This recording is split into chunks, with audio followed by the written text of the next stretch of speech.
வணக்கம் நூலே. அண்ணா நிர்வாக பணியாளர் கல்லூரி வழங்கும் டிஎன்பிஎஸ்சி குரூப் 4 மற்றும் பிஏஓ தேர்வுக்கான பொது தமிழ் இலக்கிய வகுப்புகள். இன்றைய வகுப்புல நம்ம என்ன பார்க்க போறோம் அப்படின்னா, நாட்டுப்புற பாட்டு, சித்தர் பாடல்கள் மற்றும் திருக்குறளை ஈகை அப்படின்ற அதிகாரம் தான் நம்ம வந்து இந்த வகுப்புல பார்க்க போறோம். ஸோ நாட்டுப்புற பாட்டுல ப்ரீவியஸ் கொஸ்டின் பேஸ் பண்ணி எதெல்லாம் கேட்டிருக்காங்களோ அது பிளஸ் எதெல்லாம் கேட்கறதுக்கான வாய்ப்பு இருக்கோ அதை பார்க்க போறோம்.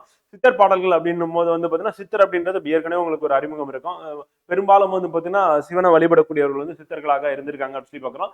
ஸோ அவங்கள முக்கியமான சித்தர்கள் யார் யாரு, அவங்களுடைய பாடல்கள் என்னென்ன, அவங்களுடைய காரண பெயர் வந்து பார்த்தீங்கன்னா அந்த பேர் காரண பெயர் என்ன, அவங்க என்ன பண்ணியிருக்காங்க அப்படின்றதையும் நம்ம வந்து பார்த்து தெரிஞ்சு போறோம். வந்து நாட்டுப்புற பாடல் அப்படின்னு நம்ம எடுத்துக்கிட்டோம் அப்படின்னா வந்து வாய் வழியா வரக்கூடிய இலக்கியம் தான் என்ன சொல்லணும், நாட்டுப்புற பாடல் அப்படின்னு சொல்லி சொல்லுவோம். வந்து ஸோ அது வந்து என்னன்னா, இப்ப கிராமங்கள்ல வந்து பாத்தீங்கன்னா பாடக்கூடிய ஒரு பாடல்லாம் வந்து இருக்கு அப்படின்னு சொல்லி பார்க்குறோம். இன்றளவும் வந்து பாத்தீங்கன்னா பாடக்கூடிய பாடலா வந்து எங்க இருக்கு அப்படின்னா வந்து குழந்தைய வந்து தொட்டில போட்டு ஆட்டும் போது வந்து பாத்தீங்கன்னா தாய்மார்கள் பாடக்கூடிய பாட்டா வந்து நாட்டுப்புற பாடல்கள் வந்து இருக்கு அப்படின்னு சொல்லி பார்க்குறோம். அப்புறம் திருவிழாக்கள்ல அப்புறம் வந்து நாட்டு நடுவும் போது தொழில் பாட்டா வந்து நாட்டுப்புற பாடல்கள் வந்து இன்றளவும் இருக்கு அப்படின்னு சொல்லி பார்க்குறோம். வந்து இந்த நாட்டுப்புற பாடல் அப்படின்றது ஆங்கிலேயரின் தமிழ் ஆய்வால் தோன்றிய துறைகளில் ஒன்று நாட்டுப்புறவியல் அப்படின்னு சொல்லி பார்க்குறோம். ஸோ அவங்க வந்து தமிழ் பத்தி ஆராய்ச்சி வந்து பண்றாங்க. ஸோ அதுல தோன்றியது அப்படின்னு சொல்லி பார்க்குறோம். இந்த ஸ்டேட்மெண்ட் ப்ரீவியஸ் கொஸ்டின் அப்படின்னு சொல்லி பார்க்குறாங்க. அடுத்து இதற்கு நாட்டார் வழக்காட்டில் என்று வேறு பெயரும் உண்டு. இதை வந்து பார்த்தீங்கன்னா நமக்கு எக்ஸாம்ல கொஸ்டினா கேட்கறதுக்கான வாய்ப்பு இருக்கு. ஸோ நாட்டார் வழக்காட்டில் என்று அழைக்கப்படுவது எது அப்படின்னு கேட்டாங்கன்னா நாட்டுப்புற பாட்டு அப்படின்னு சொல்லி பார்க்குறோம். வந்து வழக்காட்டுனா அவங்க பேசக்கூடிய லாங்குவேஜ் வந்து இல்லைங்களா, ஸோ அந்த வழக்காட்டு அப்படின்னு அந்த வடிவத்திலே படம். ஸோ அங்க என்ன வழியில வந்து வட்டார வழக்கு இருக்கும் அந்த வழியில பாடக்கூடிய பாடலா வந்து இருக்கும். ஸோ ஒருத்தர் பாடின பாட்டை இன்னொருத்தர் அப்படியே அதே மாதிரி பாடுவார்னு சொல்ல முடியாது.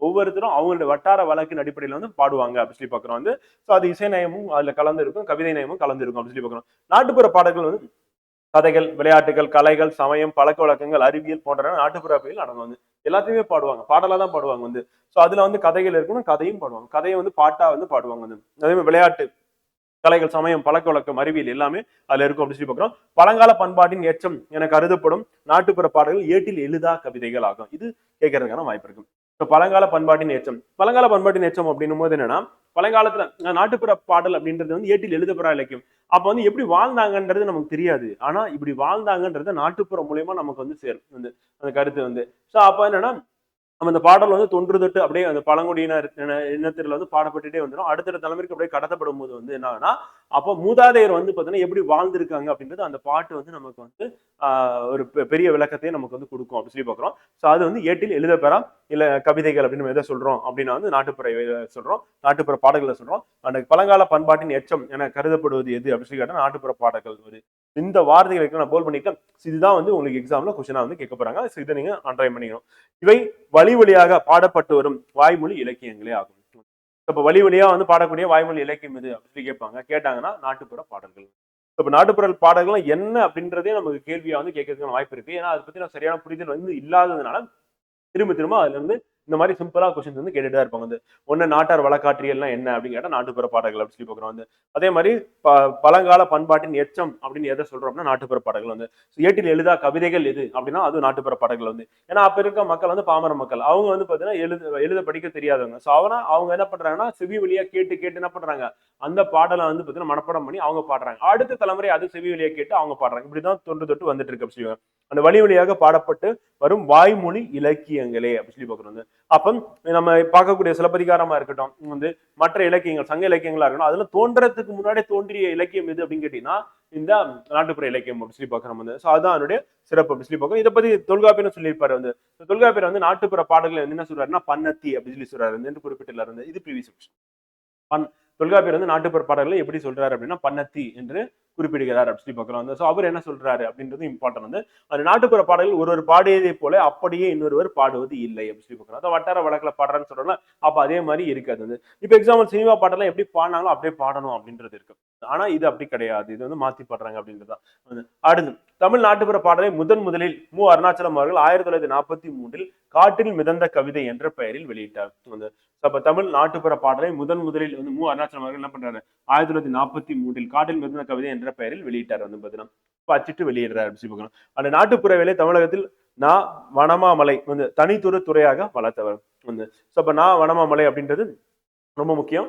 இவர் என்ன எழுதியிருக்காரு அப்படின்னா முத்துப்பட்டன் கதை அப்படின்றது நம்ம யூபிஎஸ்சி தமிழ் ஆப்ஷன்ல வரக்கூடியது. வந்து பாத்தீங்கன்னா அது ரொம்ப அழகா வந்து பாத்தீங்கன்னா அந்த முத்துப்பட்டன் கதையை வந்து பாத்தீங்கன்னா வாய் வழியா பாடினதை இவர் போயிட்டு என்ன பண்றாரு, கலெக்ட் பண்றாரு, இன்ஃபர்மேஷன் கலெக்ட் பண்ணி அந்த நாட்டுப்புற பாட்டை வந்து பாத்தீங்கன்னா அப்படியே அவங்க பாடல் எப்படி பாடுறாங்களோ அந்த வடிவத்திலே வந்து பாத்தீங்கன்னா இவர் வந்து எழுதுறாரு. அப்படி எழுதி வெளியிடுறாரு வந்து. சோ அப்ப நான் வானமாமலை அவருடைய அவர் எழுதின நாட்டுப்புறவியல்ல வந்து பாத்தீங்கன்னா கதை என்ன அப்படின்னா முத்துப்பட்டன் கதை அப்படின்றத வந்து தனித்தொரு துறையாக இவர் வந்து வளர்த்தெடுக்கிறார் அப்படின்னு சொல்லி பார்க்கலாம். அந்த தமிழக நாட்டுப்புறவியலின் தந்தை என அழைக்கப்படுவர் யாருன்னா நான் வானமாமலை அப்படின்னு சொல்லி பார்க்கிறோம். ஸோ இது இம்பார்ட்டன்ட், இது ரெண்டுமே இம்பார்ட்டன்ட். ஸோ அவருடைய கதை எது அப்படின்னு சொல்லி கேட்டாங்கன்னா முத்துப்பட்டன் கதை அப்படின்றது இம்பார்ட்டன்ட். அவர் எழுதுனது வந்து முத்துப்பட்டன் கதை.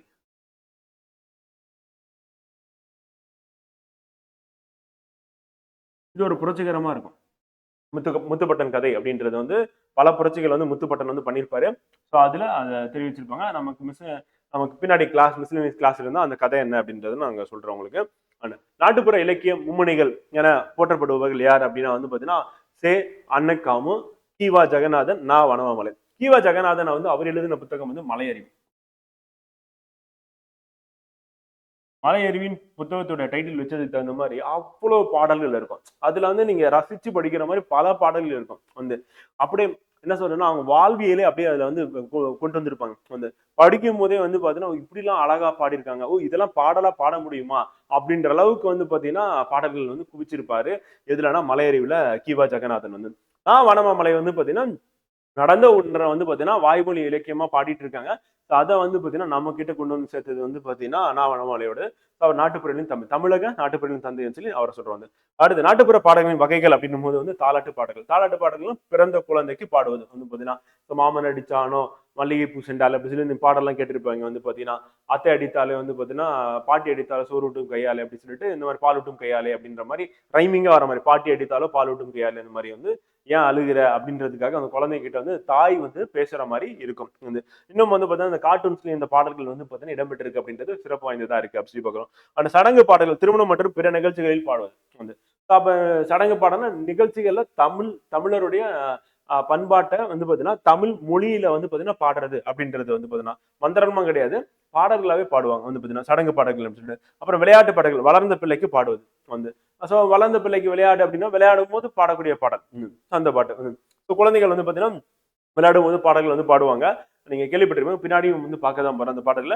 ஸோ அது வந்து நாட்டுப்புற பாடல் அப்படி பார்க்கிறோம். அப்புறம் கொண்டாட்ட பாடல்கள் திருமணம் மற்றும் பிற நிகழ்ச்சிகளில் பாடுவது அப்படி பார்க்கிறோம். அந்த தொழில் பாடல்கள் களைப்பு நீங்க வேலை செய்பவர்களால் பாடப்படுவது. அந்த வழிபாட்டு பாடல்கள் சாமி கும்பிடும் போது பாடப்படும் பாடல் வழிபாட்டு பாடல். ஒப்பாறை பாடல்கள் இறந்தோருக்கு பாடப்படும் பாடல் நாட்டுப்புற பாடல்கள். இதுல தொழில் பாடல்கள் இருக்குல்ல, இது வந்து ப்ரீவியஸ் இயர் கொஸ்டின் கேட்டிருக்காங்க. அதுக்கப்புறம் தாலாட்டு பாடல்கள் அப்படின்றது இது நாட்டுப்புற பாடலான்றது ப்ரீவியஸ் இயர் கொஸ்டின் கேட்டிருக்காங்க. இது எல்லாமே கேட்பாங்க வந்து. நாட்டுப்புற பாடல்களின் வகைகள் அப்படின்னு கேட்டா தாலாட்டு பாடல்கள், சடங்கு பாடல்கள், விளையாட்டு பாடல்கள், கொண்டாட்ட பாடல்கள், தொழில் பாடல்கள், வழிபாட்டு பாடல்கள், ஒப்பாரி பாடல்கள் அப்படின்னு சொல்லி பார்க்குறாங்க. ஸோ நாட்டார் பாடல்கள், கிராமிய பாடல்கள், நாடோடி பாடல்கள், வாய்மொழி இலக்கியம் என்ற பெயர்களும் எது கொண்டு நாட்டுப்புற பாடல்கள் கொண்டு அப்படின்னு சொல்லி பார்க்குறோம். இது நம்ம பார்த்தோம் ஏற்கனவே நாட்டார் பாடல்கள் அப்படின்னு பார்த்தோம். வந்து கிராமிய பாடல்கள் பார்க்கல, ஸோ அது நோட் பண்ணிக்கோங்க. நாடோடி பாடல்கள் பார்க்கல, அது வாய்மொழி இலக்கியம் அப்படின்றது நம்ம ஏற்கனவே பார்த்ததான் இந்த. ஸோ இது எல்லாமே வந்து பார்த்தீங்கன்னா நாட்டுப்புற பாடல்களுக்கான பெயர்கள் அப்படின்னு சொல்லி பார்க்குறோம். ஸோ இதுவும் இம்பார்ட்டன்ட் வந்து. இதுல வந்து ஏற்கனவே வந்து பார்த்தீங்கன்னா நாட்டார் பாடல்கள் வந்து கேள்வியை வந்து கேட்டிருக்காங்க, வாய்மொழி இலக்கியம் கேள்வியை கேட்டிருக்காங்க. ரெண்டுமே இம்பார்ட்டன்ட் வந்து. அடுத்து குடும்பம், தொழில், விளையாட்டு சார்ந்த பாடல்கள், விடுகதை, பழமொழி, இதிகாசங்கள், புராணங்கள் படன இதில் அடங்கும். விடுகதை என்ன பண்ணுவாங்க நாட்டுப்புற பாடல்கள்ல ஒன்றா வந்து இருக்கு அப்படின்னு சொல்லுவாங்க. அப்புறம் பழமொழி அப்படின்றது அதுவும் அதுல சொல்லிடுவாங்க. அந்த இதிகாசங்கள் அப்படின்னா வந்து பாத்தீங்கன்னா மகாபாரதம், ராமாயணம், அதையே என்ன பண்ணுவாங்கன்னா நாட்டுப்புற பாடல்களை கொண்டு வந்து சொல்லுவாங்க. புராணங்கள் வந்து அதுவும் உள்ள கொண்டு வந்துருவாங்க. அதுக்கப்புறம் வந்து குடும்பம், தொழில், விளையாட்டு சார்ந்து எல்லாமே வந்து நாட்டுப்புற பாடல வரக்கூடியது அப்படின்னு சொல்லி நாட்டுப்புற பாடல்கள் நிலைத்த அமைப்பை உடையன இல்லை வந்து இப்படிதான் அப்படின்னு சொல்லி அமைப்பெல்லாம் கிடையாது வந்து. ஸோ நம்ம வந்து இத்தனை அடி இருக்கணும், இத்தனை சீர் இருக்கணும் அப்படின்றதெல்லாம் இருக்கும்ல, இத்தனை பாட்டு இருக்கணும் அப்படின்னு கணக்குல இருக்கலாம். அந்த மாதிரிலாம் கிடையாது. அவங்க தோன்றதை பாடக்கூடியது வந்து பாத்தீங்கன்னா அந்த நிலைத்த அமைப்புடைய நாட்டுப்புற பாடல்கள் வகை பிசி எனப்படும் வந்து. அப்படி நிலைத்த அமைப்புடைய நாட்டுப்புற பாடல்கள் வகை இருந்ததுன்னா அதுக்கு பேர் என்ன அப்படின்னா பிசி அப்படின்னு பேர் வந்து. விடுகதையை தொல்காப்பியர் வந்து பிசி என்று கூறுகிறார் வந்து. அப்ப நிலைத்த அமைப்பு இருந்துன்னா நாட்டுப்புற பாடல் பிசி. ஆனா தொல்காப்பியர் காலத்துல வந்து விடுகதைக்கு வந்து என்ன பேர் வச்சிருக்காருன்னா பிசி அப்படின்ற பேர்ல அவர் குறிப்பிட்டிருக்காரு அப்படின்னு சொல்லி பார்க்கிறேன். ஏன்னா அடுத்தடுத்த நூற்றாண்டுகள் வந்து கடக்கும் போது வந்து பாத்தீங்கன்னா பேர் வந்து பாத்தீங்கன்னா மாறுது வந்து. மாறும்போது இக்காலத்துல வந்து பாத்தீங்கன்னா வழக்கில் இருக்கிறது விடுகதைன்னு இருக்கு.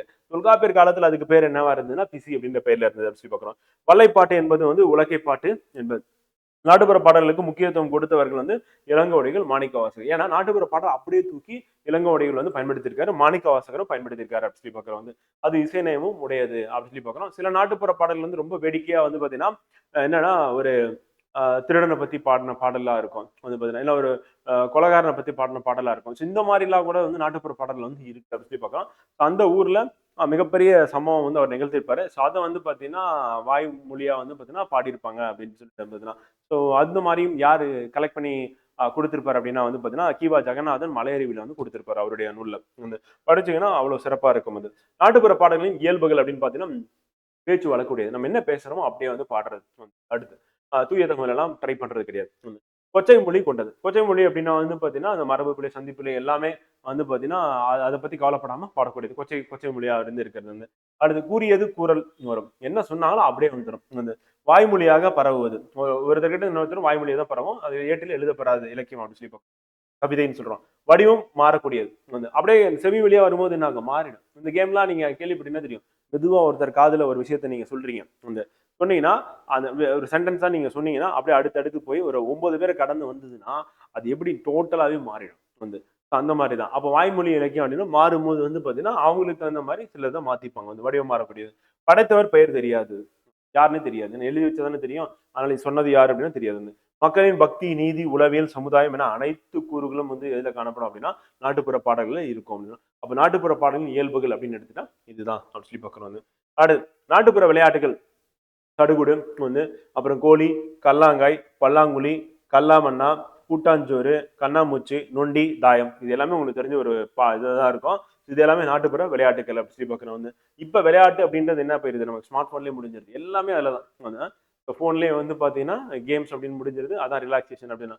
ஆனா ஸ்மார்ட் போன் அப்படின்றது ரிலாக்ஸேஷனே கிடையாது. ஸ்டடீஸ் பர்பஸ்க்கு வந்து யூஸ் பண்றதுல அல்டிமேட்டா நமக்கு கெயின் இருக்கும். நம்ம வந்து என்ன சொல்றேன்னா இதை யாருக்கு ரெக்கமெண்ட் பண்றதுனா ஸ்கூல் ஸ்டூடெண்ட்ஸ்க்கு ரெக்கமெண்ட் பண்றது இல்ல. பட் வந்து அடல்ட்டா ஆனவங்க 18 வயசுக்கு மேல இருக்கிறவங்க இதை பயன்படுத்தி படிக்கிறது அப்படின்றது சரியா இருக்கும் அப்படின்னு சொல்லி சொல்றாங்க. ஆனா பள்ளி பருவத்துல வந்து smart phone, tab, laptop use பண்ணி படிக்க வேணாம் அப்படின்னு சொல்லிட்டு தான் வந்து பாத்தீங்கன்னா சர்வேல வந்து சொல்றாங்க. அதே மாதிரி நம்ம கேம்ஸ் விளையாடுறது, சோஷியல் மீடியா போய் பார்க்கறது, ரிலாக்ஸ் பண்றதா நம்ம நினைக்கிறோம். ஆனா அது ரிலாக்ஸேஷனே இல்லைன்னு சொல்லிட்டு சயின்டிஃபிக்கா வந்து ப்ரூவ் பண்ணியிருக்காங்க. அதனால ரிலாக்ஸேஷன் அப்படின்றது வந்து என்ன அப்படின்னா வந்து பாத்தீங்கன்னா, ஒண்ணு கண்ண மூடி தூங்கிருங்க. அதுதான் நல்ல ரிலாக்ஸேஷன். அதாவது ஃபோன் வந்து ஹேங் ஆச்சுன்னா என்ன பண்றீங்க? வந்து ரீஸ்டார்ட் குடுக்குறீங்க. அப்ப என்ன ஆகுது? ஃபோனு ஸ்விட்ச் ஆஃப் ஆயி ஆன் ஆகுது.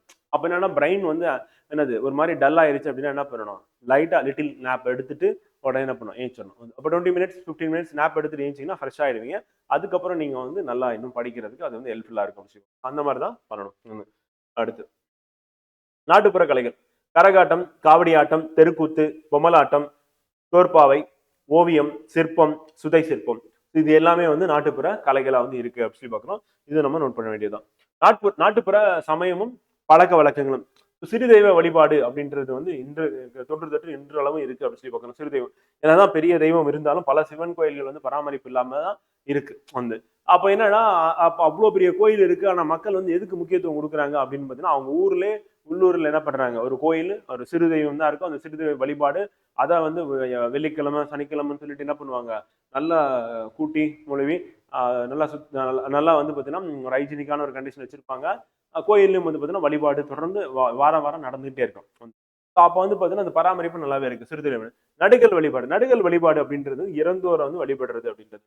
இப்ப என்ன பண்றேன்னா வீட்டுல போட்டோ எப்ப கண்டுபிடிச்சாலும் அதுக்கப்புறம் வந்து என்ன பண்றாங்க, ஒரு போட்டோ எடுத்து மாலை போட்டு அங்கேயே வழிபடுறது. இப்ப வந்து அவர் எங்க வந்து அடக்கம் பண்ணாலும் அந்த இடத்துக்கு போறது அப்படின்றது குறைஞ்சிருச்சு.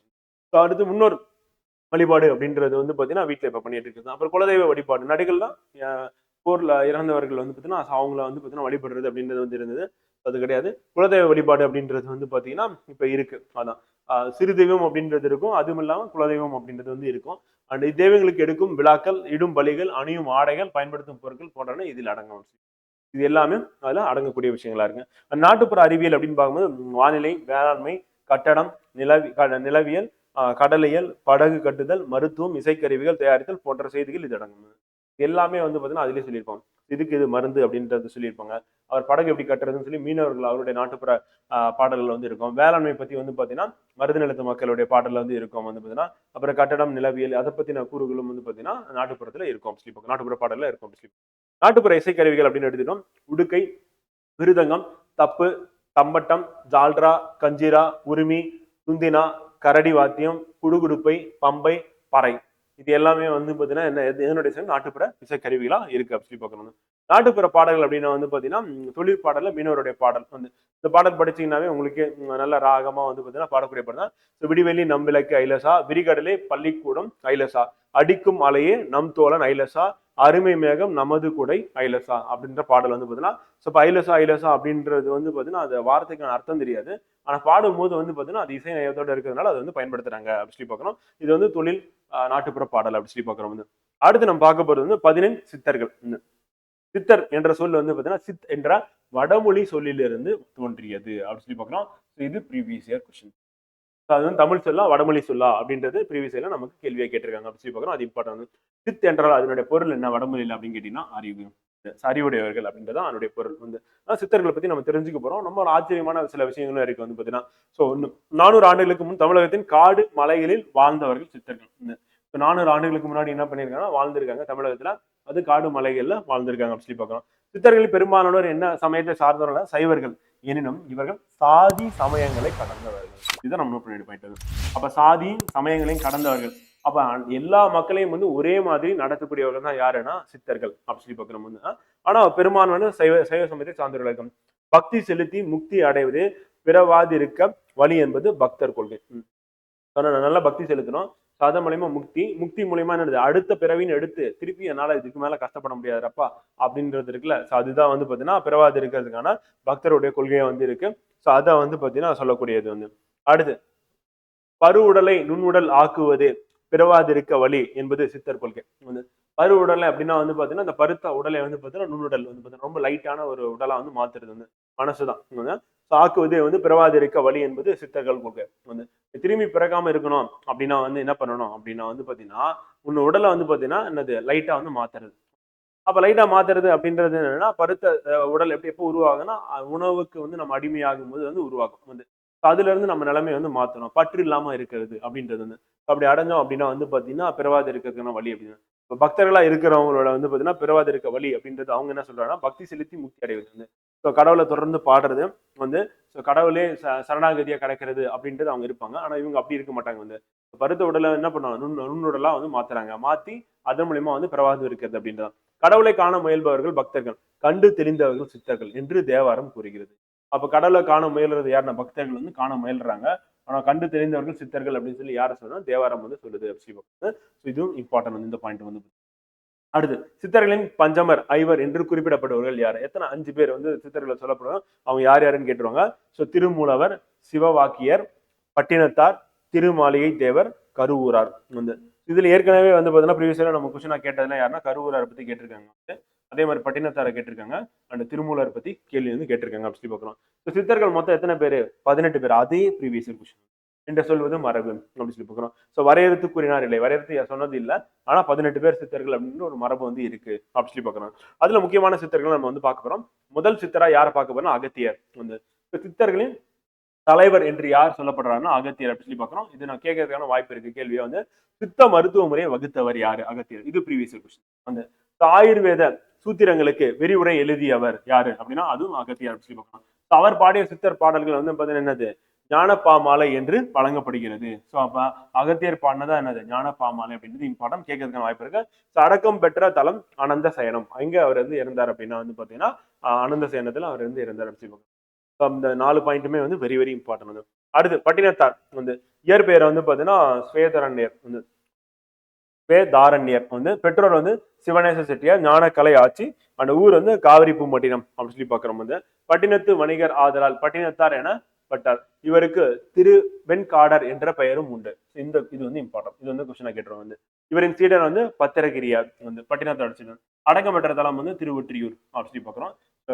இம்பார்ட்டன்டான பாயிண்ட்ஸ் அப்படின்னு பாத்தீங்கன்னா இந்த 2 பாயிண்ட்டுமே வெரி வெரி இம்பார்ட்டன் அப்படின்னு பார்க்கணும். அண்ட் சிவவாக்கியர் அப்படின்னா இயற்பெயர் தெரியவில்லை வந்து. சித்தர்களில் மிகுந்த சீர்திருத்தவாதி யாரு? இது கேட்டுருவாங்க. சீர்திருத்தவாதி யாரு அப்படின்னா சிவவாக்கியார். இவர் பாடல்கள் வந்து சந்த ஓட்டம் உடையன.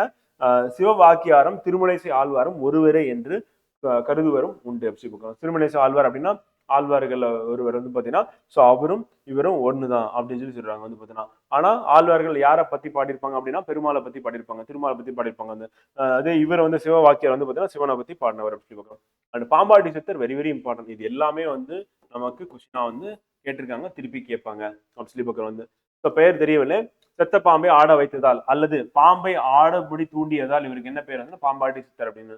செத்த பாம்பை ஆட வச்சுட்டாரு, இல்லைன்னா பாம்பை ஆட தூண்டினவர் அப்படின்னு சொல்லி சொல்றாங்க வந்து. பாண்டி நாட்டு கோகர்ணம் பிறந்த ஒரு இவருடைய ஒரு வாழ்ந்த இடம் வந்து கொங்கு நாட்டு மருதலை. மொத்த பாடல் வந்து 129. அடக்கம் பெற்ற ஊர் வந்து பாத்தீங்கன்னா விருதாச்சலம் அப்படின்னு சொல்லி பார்க்குறோம். பாம்பாட்டி சித்தர் பத்தி ஏற்கனவே எல்லா கேள்வியும் கேட்டுட்டாங்க. அதனால இம்பார்ட்டன்ட், திருப்பியும் கேட்கறதுக்கான வாய்ப்பு இருக்கு அப்படின்னு சொல்லி பார்க்குறோம். ஸோ அது கண்டிப்பா நீங்க புரியணும். அடுத்து இடைக்காட்டு சித்தர் வந்து இயற்பெயர் தெரியவில்லை வந்து. பிறந்த ஊர் வந்து பாத்தீங்கன்னா தொண்டை நாட்டு இடைக்காடு இடையர் குளம் வந்து. அப்ப இடையர் குலத்துல பிறந்தவர் தொண்டை நாட்டு இடைக்காடு இடைக்காட்டு சித்தர் வந்து. இளமை இடை இடைன்னு வருது. ஸோ அதை வச்சு என்ன பண்ணிடலாம், இடைக்காட்டு சித்தர் நம்ம ஞாபகம் வச்சுக்கலாம். கொங்கண சித்தரின் சீடர். இது யாரோட சீடரா இருந்தாலும் கொங்கண சித்தரின் சீடரா இருந்தால் மொத்தம் வந்து 130 பாடல்கள் வந்து பாடியிருக்காரு. இடையர்களின் பசுவை பார்த்தம் வந்து இடையர்களின் தலைவனை பார்த்தும் பாடியிருக்காரு வந்து பாத்தீங்கன்னா. ஸோ அப்ப இன்னும் ஈஸியா நம்ம சொல்லுவோம் இடைக்காட்டு சித்தர் இடைக்காடு இடையர் குளம் அப்படின்னு நம்ம ஞாபகம் வச்சுக்கலாம். அதே மாதிரி இடையர்களின் பசுவையும் இடையர்களின் தலைவனையும் வைத்து இவர் வந்து பாடல் அமைத்துள்ளார் அப்படின்னு சொல்லி பார்க்கிறோம். அடக்கம் பெற்றவர் வந்து திருவண்ணாமலையில இவர் அடக்கம் பெற்றார் அப்படின்னு சொல்லி பார்க்கிறோம். இன்னும் சித்தர்கள் வந்து பாத்தீங்கன்னா திருவண்ணாமலை அருகே வந்து பாத்தீங்கன்னா இருக்கிறாங்க அப்படின்னு சொல்லி சொல்லுவாங்க. அப்பப்போ செய்தித்தாள்லையும் வந்து பாத்தீங்கன்னா செய்திகள் வரும் வந்து. ஆனா அவங்க 400 ஆண்டுகளுக்கு முன்பு வாழ்ந்தவர்கள் அப்படின்னு சொல்லி சொல்றாங்க. இப்ப இல்ல அப்படின்ற மாதிரிதான் சொல்றாங்க. அகப்பை சித்தர் இயற்பெயர் தெரியவில்லை. அகப்பை சித்தர் என்பது மருவு. மொத்தம் 90 பாடல்கள். பேயாக அலையும் மனதை அகப்பே என்று பெண்ணாக உருவித்து முன்னிலைப்படுத்தி பாடியதால் இப்பெயர் பெற்றார் என்று கூறுவர் வந்து.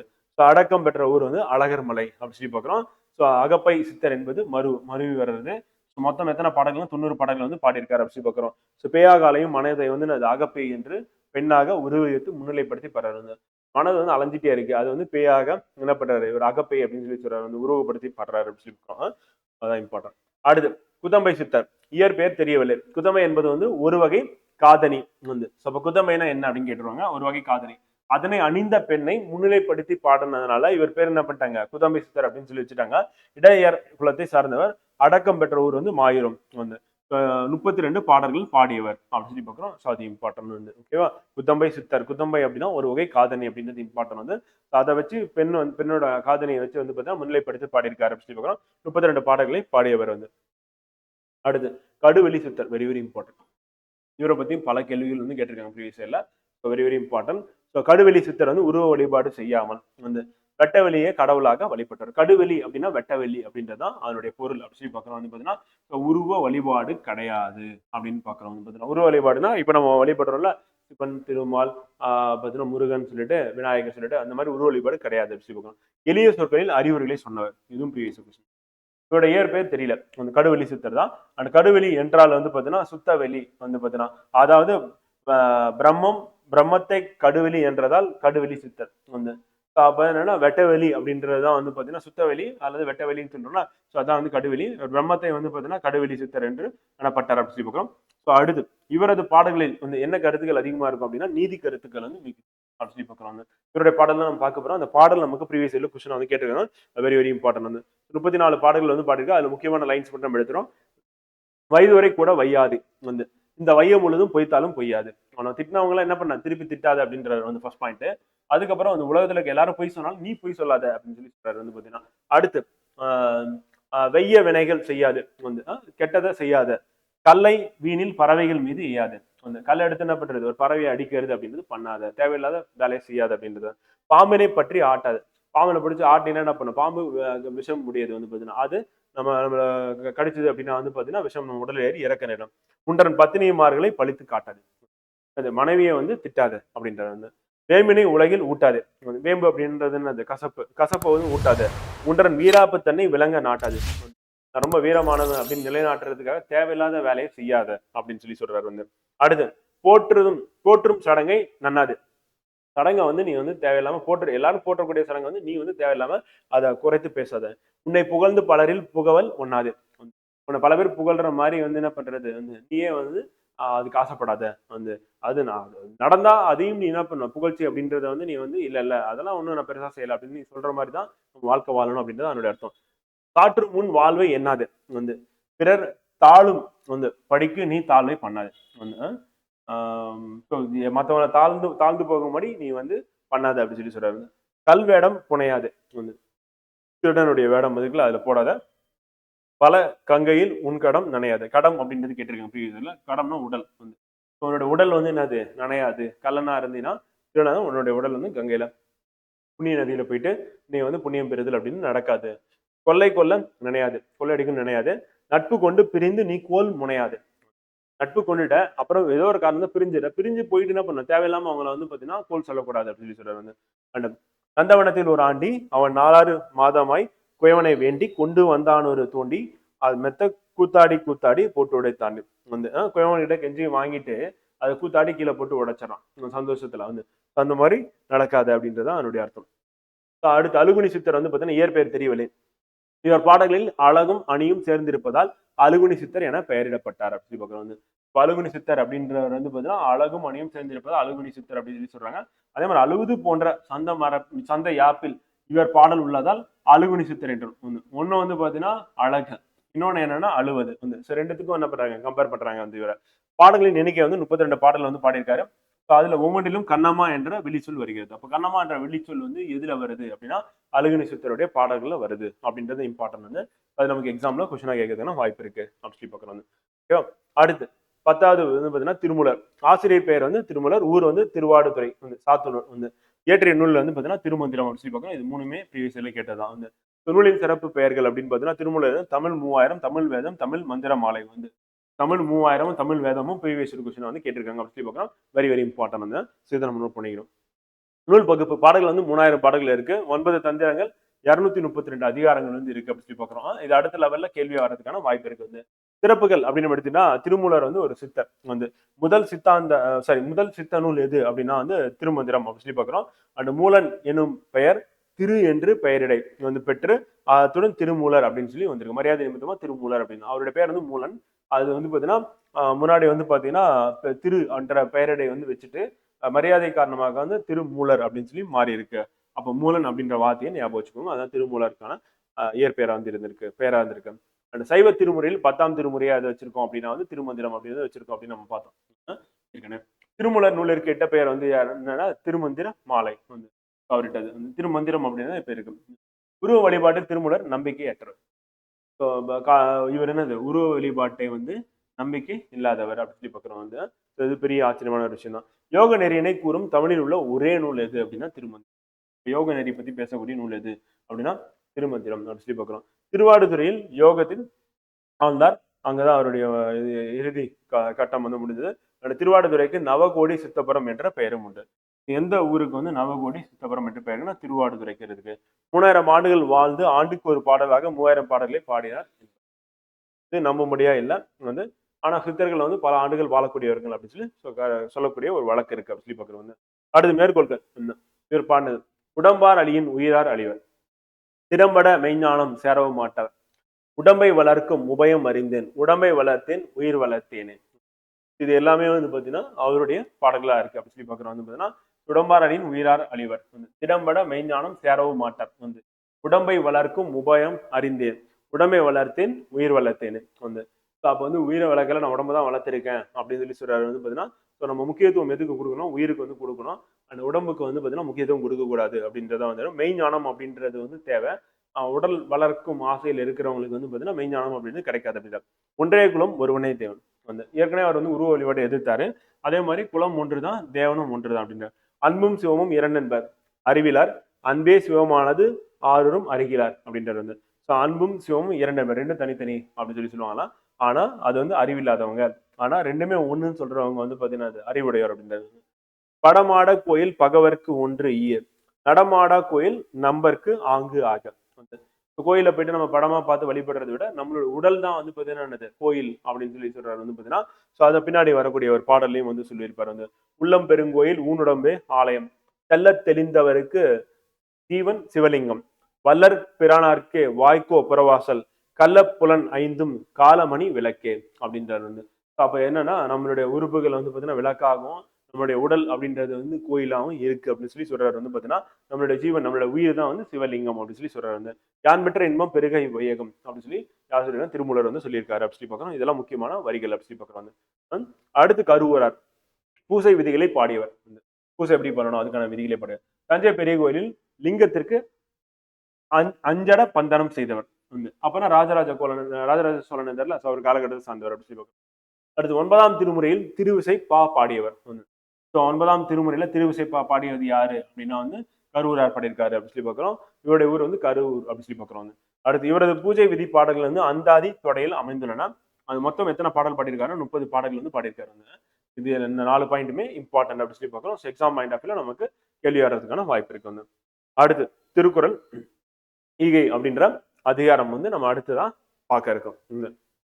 ஃபர்ஸ்ட் குறள். வரியாருக்கு ஒன்று ஈவதே ஈகை மற்றெல்லாம் குறி எதிர்ப்பை நீரது உடைத்து. வரியாருக்கு அப்படின்னா பாத்தீங்கன்னா ஒரு பொருளை கொடுப்பதே பாத்தீங்கன்னா ஈகை. அதாவது வறுமையில இருக்கிறவங்களுக்கு பொருள் தேவைப்படுறவங்களுக்கு கொடுக்கறதா என்னது ஈகை அப்படின்னு சொல்லி சொல்றாங்க. மற்றவருக்கு கொடுப்பது எல்லாம் என்னது பயனை எதிர்பார்த்து கொடுக்கும் தன்மை உடையது. ஏன்னா வரியவனுக்கு கொடுக்குறான், அவனுக்கு திருப்பி கொடுக்க போறது இல்லை. ஏன்னா அவனுக்கு தேவை, அந்த பொருளை வாங்கிட்டேன்னா அவ்வளவு முடிஞ்சிருச்சு. அதுதான் பாத்தீங்கன்னா ஈகை அப்படின்றாரு பாத்தீங்கன்னா உதவி அப்படின்னு சொல்லி சொல்றாரு பாத்தீங்கன்னா. அதே நம்ம நல்லா இருக்கிறவனுக்கு போய் உதவி பண்றது அப்படின்றது அது உதவியே இல்லை அப்படின்னு சொல்லி வள்ளுவர் சொல்றாரு. ஆனா பொருள் இருக்கிற இடத்துல தான் பொருள் சேரும் அப்படின்றது ஒரு பழமொழியே இருக்கு. யார் நல்லா இருக்காங்களோ அவங்களுக்கு தான் செய்யறது. காரணம் என்ன அப்படின்னா திருப்பி அவங்க செய்வாங்க அப்படின்றதா அதனுடைய பொருளை இருக்கு அப்படின்னு சொல்லி பார்க்கணும். அப்ப வரியாருக்கு கொடுக்கணும் அப்படின்றத இங்க சொல்றாங்க. அப்ப நம்மளுடைய சுற்றமா இருக்கட்டும், இல்ல நட்பா இருக்கட்டும், அதுல யாருக்கு தேவை இருக்கு, யார் வறியவர்களா வறுமையில இருக்காங்களோ நீங்க அவங்களுக்கு தான் பொருள் கொடுக்கணும் அப்படின்றத நீங்க மனதில் வச்சுக்கணும். இதான் வள்ளுவர் சொல்றது. மற்ற எல்லாமே என்னது நம்ம கொடுத்தோம் செஞ்சோம் அப்படின்னா குறி எதிர்ப்பு, அவன் திருப்பி பண்ணுவான், நம்ம திருப்பி நம்ம கஷ்டப்படும் போது நமக்கு உதவி பண்ணுவோம் அப்படின்னு குறி எதிர்ப்போட பண்றதுதான். அதுக்கு பேர் ஈகை இல்லை அப்படின்றது. நல்ல ஆறு எனினும் கொலல் தீது மேலுலகம் இல்லெனினும் ஈதலே நன்று. பிறரிடமிருந்து பொருள் பெற்றுக் கொள்ளுதல் நல்ல நெறிய என்றாலும் கொல்லல் தீமையானது. மேலுலகம் இல்லை என்றாலும் பிறருக்கு கொடுப்பதே நல்லது. பிறரிடம் பொருள் பெற்றுக் கொள்ளுதல் அப்படின்றது நல்ல நெறி என்றாலும் மற்றவரிடத்து பொருள் வாங்குறது அப்படின்றது பாத்தீங்கன்னா நல்ல நெறி தான். இருந்தாலும் கொல்லல் தீமையானது, வாங்குறது அப்படின்னு தீமையானது. மேலுலகம் இல்லை என்றாலும் பிறருக்கு கொடுப்பதே நல்லது. அப்ப நம்ம வாங்குறதை விட நம்ம கொடுக்கறது அப்படின்றது அவசியம். இவன் மேலுலகம் கிடைக்கலனாலும் பரவாயில்ல, நீ கொடு அப்படின்னு சொல்லி வள்ளுவர் சொல்றாரு. அப்போ ஈகை அப்படின்றது ரொம்ப ரொம்ப அவசியம் அப்படின்னு சொல்லி வள்ளுவர் இந்த இடத்துல வலியுறுத்துறாரு. இளனெனும் எவ்வம் உரையாமை ஈதல் குலன் உடையான் கண்ணே உல. யான் வறியவன் என்னும் துன்பச் சொல்லை ஒருவன் உரைப்பதற்கு முன் அவனுக்கு கொடுக்கும் தன்மை நல்ல குடிபிறப்பு உடையவனிடம் உண்டு. அவனை பார்த்தவனே, அவன் கண்களை பார்த்தவனே அவனுக்கு தெரிஞ்சிடணும் இவன் ஏதோ ஒரு வறுமையில இருக்கான். அப்ப அந்த வறுமையை போக்குறதுக்கு பாத்தீங்கன்னா அவனுக்கு என்னது பொருளை கொடுக்கணும் அப்படின்றது என்ன சொல்றாரு, நல்ல குடிப்பிறப்பு உடையவனிடம் உண்டு அப்படின்றாரு. யார் சொல்றா? வள்ளுவர் சொல்றாரு. அடுத்து இன்னாத இறக்கப்படுதல் இறந்தவர் இன்முகம் காணும் அளவு. பொருள் வேண்டும் என்று இறந்தவரின் மகிழ்ந்த முகத்தை காணும் வரைக்கும் இறத்தலை போலவே இறந்து கேட்கப்படுதலும் துன்பமானது. அதனால அவன் கேட்கிற வரையும் நம்ம வெயிட் பண்றது அப்படின்றது பாத்தீங்கன்னா துன்பமானது அப்படின்னு அர்த்தம். எனக்கு பசிக்குது, எனக்கு கொடுங்க அப்படின்னு சொல்லிட்டு ஏதாவது கொடுங்க அப்படின்னு சொல்லி அவன் கேட்கிற வரைக்கும் நம்ம பொறுமையா இருக்கிறது அப்படின்னு சொல்லிட்டு அது மாதிரி இருக்கக்கூடாது சொல்லிடும். அந்த வள்ளுவர் காலகட்டத்துக்கும் இதுக்கும் பாத்தீங்கன்னா சில வேறுபாடுகள் இருக்கிறதா பாத்தீங்கன்னா நம்ம கவனிக்கலாம். என்ன அப்படின்னா வள்ளுவர் காலகட்டத்துல பாத்தீங்கன்னா வேலை அப்படின்றது இல்லாத நிலையில இருக்கிறவங்களுக்கு உணவு கிடையாது. வேலைக்கு போறவங்களுக்கும் உணவு அப்படின்றது வறுமையில வாடி இருக்காங்க. ஒரு நாளைக்கு பாத்தீங்கன்னா ஒரு பொழுது இல்லைன்னா 2 பொழுதுதான் உணவு அப்படின்ற நிலைமை இருந்தது. ஆனா இப்ப வேலை எல்லாருக்குமே இருக்கு. ஆனா அந்த வேலையை செய்யாம என்ன பண்றாங்க அப்படின்னா பாத்தீங்கன்னா வறுமையில இருக்கிறேன்னு சொல்லி பிச்சை எடுத்தல் அப்படின்றது பண்ணிட்டு இருக்காங்க.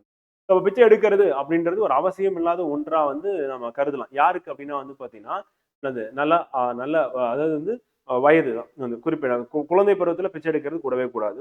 காரணம் என்னன்னா அவங்களுக்கான இலவச கல்வி அரசாங்கம் கொடுக்குது. அவங்களுக்கான உண்டு உறைவிட பள்ளி இருக்கு, என்ஜிஓ இருக்காங்க, இந்த சப்போர்ட்லாம் இருக்கு. ஆனா என்ன பண்றாங்க, குழந்தைய வச்சு பெரியவர்கள் பிச்சை எடுக்கிறாங்க. அது அந்த பெரியவர்கள் யாரு அப்படின்னு பாத்தீங்கன்னா ஒரு 20ல இருந்து ஒரு 35 வயசுக்குள்ள உள்ளவங்க தான் பிச்சை எடுக்கிறாங்க.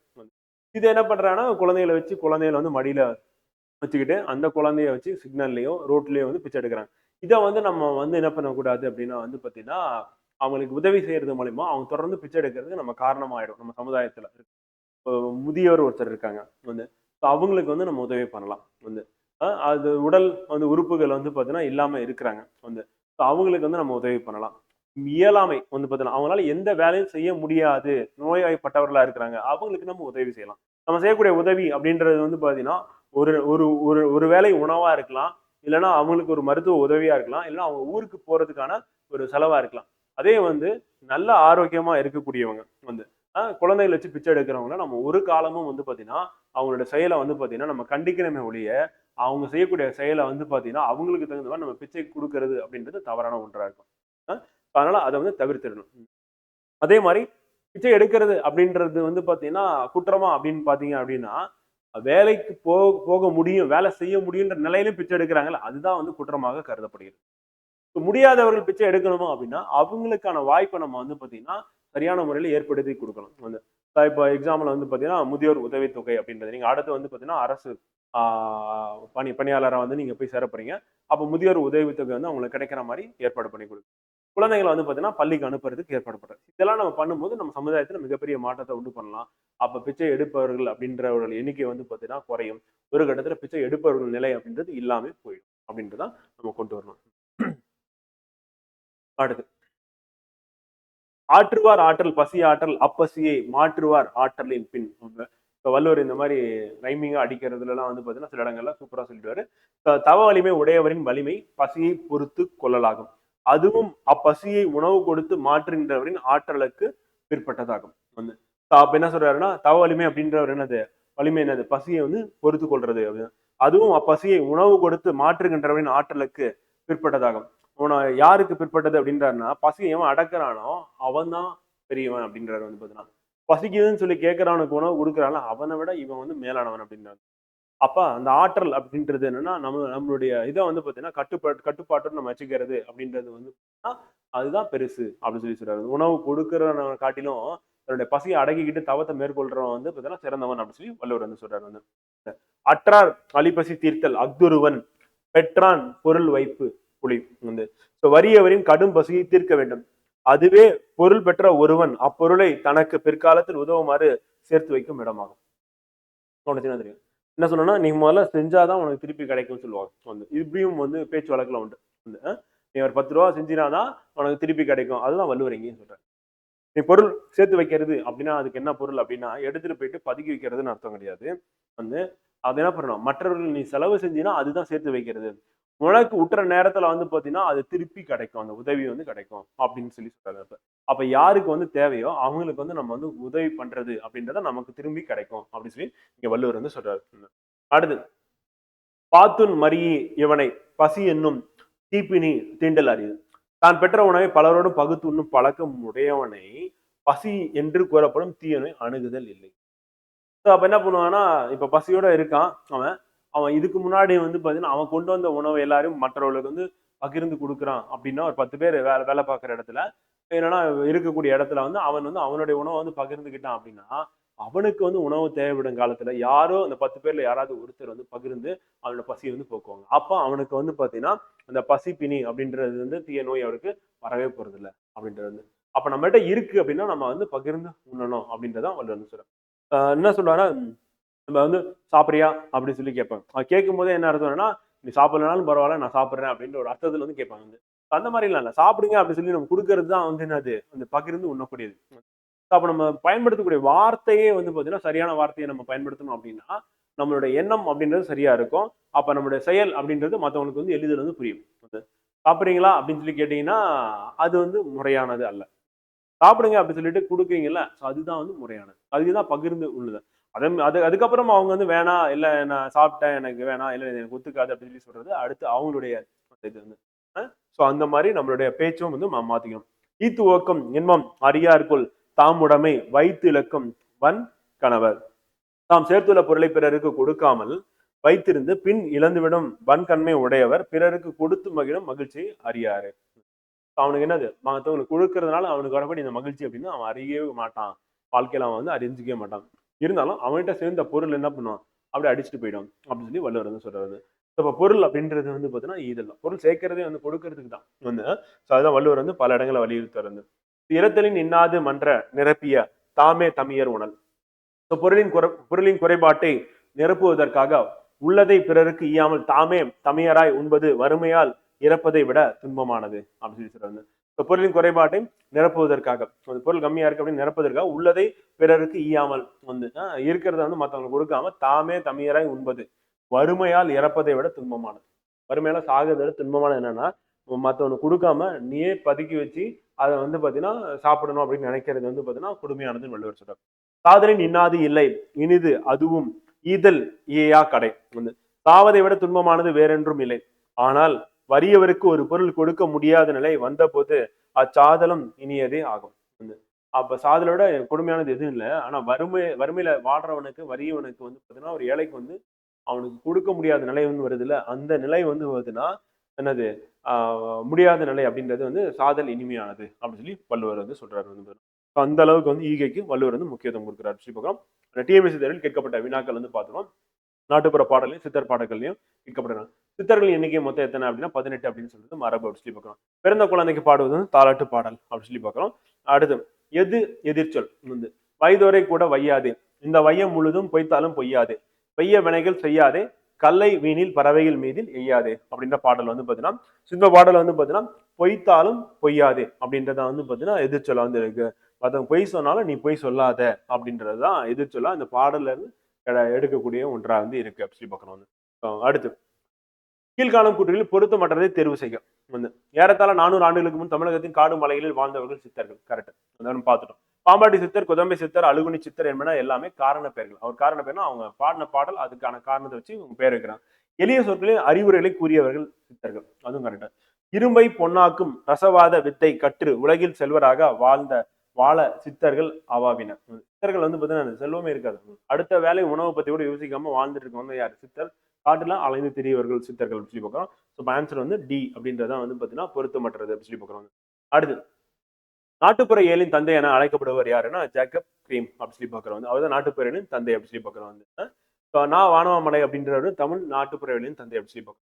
தமிழில் காணும் முதல் சித்தர் யார் அப்படின்னா திருமூலர் அப்படி சொல்லி பார்க்குறோம். தமிழில் காணும் முதல் சித்தர். அடுத்து உருவ வழிபாடு செய்யாமல் வெட்ட வெளியே கடவுளாக வழிபட்ட சித்தர் யாருன்னா கடுவெளி சித்தர் அப்படி சொல்லி பார்க்கணும். இது நம்ம பார்த்ததுதான். அந்த சித்தர் பாடலில் கடம் என்பதன் பொருள் என்னன்னா உடம்பு அப்படி சொல்லி பார்க்கிறோம் வந்து. அடுத்து கடைசி கொஸ்டின் கலைப்பு நீங்க பாடும் பாடல் அப்படின்னா தொழிற்பாடல் அப்படி சொல்லி பார்க்கணும். இதுதான் வந்து பாத்தீங்கன்னா நம்ம முந்தைய ஆண்டுகளில் கேட்கப்பட்ட வினாக்கள். இது பார்க்கும்போது உங்களுக்கு ஒரு ஐடியா கிடைக்கும் இந்த டாப்பிக்கை நம்ம எப்படி ப்ரிப்பேர் பண்ணணும் அப்படின்னு சொல்லிட்டு இதை திருப்பி ரிவைஸ் பண்ணீங்க அப்படின்னா போதும். அடுத்து நம்ம டெஸ்ட் ப்ராக்டிஸ் அப்படின்றது பண்ணிட்டோம் அப்படின்னா டெஃபினட்டா எக்ஸாம்ல கொஸ்டின் கேட்கும்போது ரொம்ப ஈஸியா சுலபமா வேகமா நம்ம ஆன்சர் பண்ணிட்டு போயிடலாம். ஓகேவா? அடுத்து நம்ம வந்து பாத்தீங்கன்னா சமய முன்னோடிகள் அப்படின்ற டாபிக்ல சந்திப்போம். நன்றி.